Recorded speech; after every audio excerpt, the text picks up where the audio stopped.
So assessment to one side, let's see what we can find. Are you tighter on any one side more than the other? No, but I've never been tight in my towards my lower back or my upper traps. So I've never had this type of tightness before. So no, it feels like it bolted on. I can't describe it. It just feels awful. Would you feel more comfortable with a pillow under the abdomen? No, I'm good. Okay. So first thing I'm going to do then is just a bit of palpation through a towel as well. Not just because everyone's looking, but you know, through a towel is quite nice. We can warm the skin. And what I can feel there are the erectors. And Emily can feel the erectors. They're pretty switched on. And are they tight? Well, Emily lifts weights. You know, it could just be muscular hypertrophy. That's not to be mistaken as tightness. But it doesn't feel like your usual back, you know, so that's going to require some attention. So I'm just having a look there with some transverse strokes is all I'm doing. And just a little feel, and Emily's response is going to give me some of the answers that I need. You know, that's quite tight, that's quite tight. Have a little feel down the spine as well, what we like in the way of hyperkyphosis. I'm also going to assess, now we don't assess the facet joints on this course, however, we want a certain amount of spring to the ribs. So what I'm not going to show you is a thoracic manipulation, but what I will show you is just a quick assessment of a bit of a lean down into lateral to the spine, in between the spine and the medial border. So I'm pushing down only into that kyphotic curve. And I'm not looking to manipulate bones and joints here, but actually what I'm doing is to try and sink into those soft tissues. So there's about 4 layers of soft tissue underneath where my hand is now, between Emily's ribs and my palm. So a good way to start the treatment is just to sink into that tissue. And don't rush it. Slowly sink in. And occasionally you might feel them just start to give way to your pressure. You go a bit deeper and a bit deeper. And we can start to give some slow oscillatory mobilizations. When you get up to that cervical spine, it's probably going to get a bit painful there. Obviously we've got a lordotic curve anyway, we don't put pressure there. It's also not a good idea to put too much pressure down into the lumbar spine, so stick to that thoracic section. Make sure that you swap sides as well. I usually go around to the other side to put myself in a stronger spot for Emily's left side. And occasionally you will get a little manipulation of a facet joint, but that's not what we're going for. That's just incidental to what it is that you're looking for. So palpation to see, where can I feel tightness? Where's Emily saying there's tightness? Somebody shout out, tell me what some of the muscles that we've got in this section here. Longissimus. Longissimus. Longissimus thoracis. Iliocostalis, a little bit out. There we go, okay, yeah. Formerly known as the what group? Erector spinal group. Erector spinal group, yeah. So we've got the erector spinal group in there. What's underneath that? Have you got multifidus? Multifidus. Multifidus is in there as well, yeah. Rotatorius. We've got loads of really deep structures in there. There's a couple of ones that maybe they won't be top of your list, but don't forget that they're in there, and that's serratus posterior superior and serratus posterior inferior. There's another big set of muscles that come down like that, what they're called? Lats latissimus dorsi. So easy to forget about actually. Yeah, traps are there. Lower traps, rhomboids there. There's a lot going on in this area. And all of those muscles, their fibers go in slightly different directions as well. So what you're feeling might tell you which muscle you're interacting with, but all that to say, the tightness in that area is going to affect the next set of muscle groups down, which is why it's important to think about fascia in this particular area. Because the fascia isn't just superficial, it's going to be in between those different layers of muscle, and if it's tight, restricted, dehydrated, it's going to prevent the movement of those muscles between the different layers. The reason I'm saying that is because you'll notice that I'm going quite deep and quite slow with a broad palm. Just trying to break through those layers and get things moving. So I'm now going in with some reinforced thumb, and I'm coming up against all those different muscle groups. So I'm lower trapezius right now, borderline rhomboids. I can feel I'm about to jump over. You'll feel that. It's not a knot. And I'm trying now to actually look and engage with the back, because I can see a bit of twitching going on a bit higher up. So where I was working, just somewhere around there, I saw a twitch somewhere up here. Which muscle group do I think it might be? Trapezius, yeah, it could be the lower traps. I can see it moving in that direction. If it's not related to the muscle group that you're working on, could be something a bit more myofascial. Again, there's another indication there that maybe the fascia is worth looking at. So let's see what Emily's fascia is like. I'm going to move on to this side so that the group can see. Let's assess the fascia We're assessing it, we're treating it, any mobilisation will work like that. So let's move in a transverse direction. We can go over the ribs, and there's a good old chunk of lat there as well. It's a compliment. Lat into serratus anterior.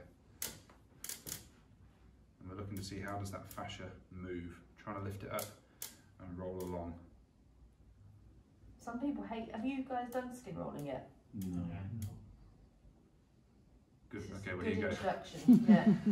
Okay, so here's an introduction to skin rolling then. My mistake, I thought you'd done it.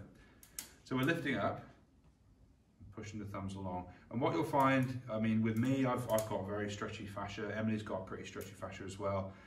Some people haven't got fascia or anything like this. So just be prepared. But when you come up against someone who doesn't have fascia quite like this, there's all types of different fascia. And it's not often mobile, but you can make improvements on it if it's immobile. So it's a little transverse look, and I can tell you from that, the fascia is moving incredibly well. Let's go longitudinally and see how it moves. I've put too much wax on there. Lotion. Yeah, that's better. We want a bit of friction to gather it up and to move through with the thumb. Feel okay? Yeah, it's good. If it is exact, it's really hard to have tight. It feels like it, a lot of people can't cope. It's really uncomfortable for a lot of people, possibly due to levels of adipose. Whereas for me, it doesn't feel, it's fine, like it's fine. But you might find some of your clients can't tolerate this at all. And as I'm rolling through there with the fingers and thumbs, I'm looking for little areas of stickiness in the fascia, I guess, little bits of adhesions where it's not quite moving as well as others. Gathering it up under the fingers and thumbs, making sure not to scratch. I'm just trying to roll it along, see what's happening, but there's not an awful lot happening there. But remember, what we're doing here is treatment as much as it's assessment. And where have we got fascia? Is it just on the lower back? Everywhere. It's everywhere, isn't it? Yeah. So we've done a bit of work this side. Let's have a little bit of a look and some work on the right side. And we're going to remember the scapula now and get that involved as we move into sort of the upper thoracic, just there. So don't hesitate to move the arm around if you need to. Yeah, something like that. You read my mind. Let's bring that arm up behind the back, and what does it do? Brings the arm into internal rotation, brings the scapula into protraction. So we've got a lot that we can do now with that scapula. We can do shoulder mobilizations, but let's just start with some good old massage to start with. And we'll have a look, now that we've got the rhomboids and the mid-traps on a stretch, let's see what we can find in the way of fasciculation or muscle twitching.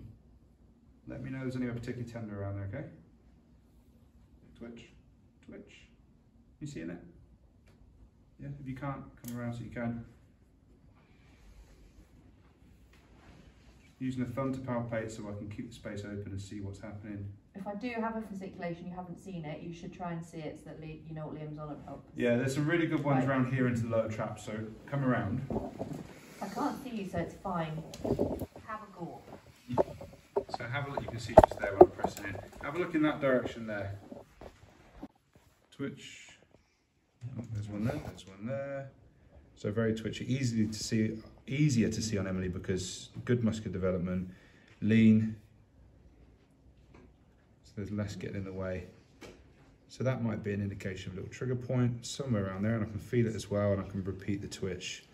So number there for me, Emily, between 1 and 10. Like a 4. Okay, that sounds like a challenge. Oh. Number? Like a 7. Yeah, and I can, that's too much on my thumb, but I can see where I was. So let's get the elbow into position. Oh, no. Right about there. Yep. Number? Like a 7. And do you feel it refer anywhere? It was with your thumb.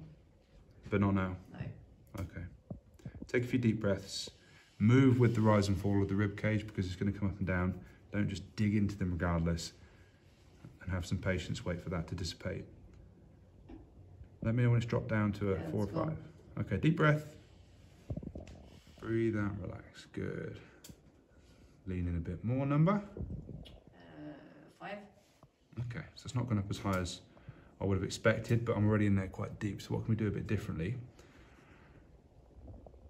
Rather than think about the anatomy and where it's going and what it's doing, and I'll tell you why I'm talking like I am now, because the rhomboids downwardly rotate the scapula. So we can upwardly rotate the scapula, we're going to get a stretch, so an STR. All right, but that might be a bit of a stretch to get to so far. So instead of that, let's just get Emily to move around and see what happens. So Emma, I want you to bring your arm out from behind your back and then slowly bring it above your head into abduction. Good, so we're getting a good stretch there, good STR. Excellent. And bring it back. Good, move down the muscle just slightly. I can feel a bit of tightness there. Go one more time.